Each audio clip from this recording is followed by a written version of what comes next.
अस्सलाम वालेकुम नाज़रीन। ड्रामा सीरियल बेरंग बहुत ही ज़्यादा अच्छा बन चुका है। आने वाली एपिसोड में हम ये भी देखने जा रहे हैं, अफा और रनी को ये बात मालूम हो चुकी है फिरिया किस लड़की को पसंद करती है। अफान और रानी को ये बात अभी तक फाकरा बेगम को नहीं बताई, लेकिन अफान ने फिरिया को और उससे बात कर रही होती है और उस लड़की से मिलाने के लिए कहा होता है, लेकिन फिरिया साफ साफ इनकार कर देती है। अफान और रानी को इस बात को लेकर काफी ज्यादा परेशान भी होते हैं। अफान इस बात को बहुत ही अच्छे तरीके से जानते हैं। फिरिया पर नजर ना रखी गई तो मगर हालात से निकल सकते हैं और वैसे भी फिरयान और अफान और रैनी के साथ काफी ज्यादा बदतमीजी भी कर देते हैं। इसके लिए अफान ये फैसला करेगा फिरिया को बताए और बगैर जाकर फिरिया का पीछे करेगा और वो लड़किया को देखेगा, मगर आखिरकार फिरिया किसे शादी करना चाहते हैं। और जैसे अफान उस लड़की को मिलने आएगा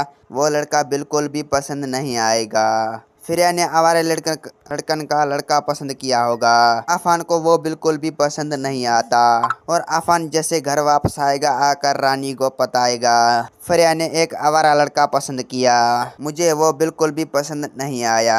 मैंने सोचा था फ्री की चाहत सच्ची होगी, लेकिन फ्री की चाहत बहुत ही घटिया है और इस लड़की ने मेरे स्टेट पे बहुत ही काफी ज्यादा फारिक है। दोस्तों मेरा वीडियो आप लोग की अच्छी लगी तो वीडियो की लाइक और चैनल को सब्सक्राइब लामी करना। खुदा हाफिज।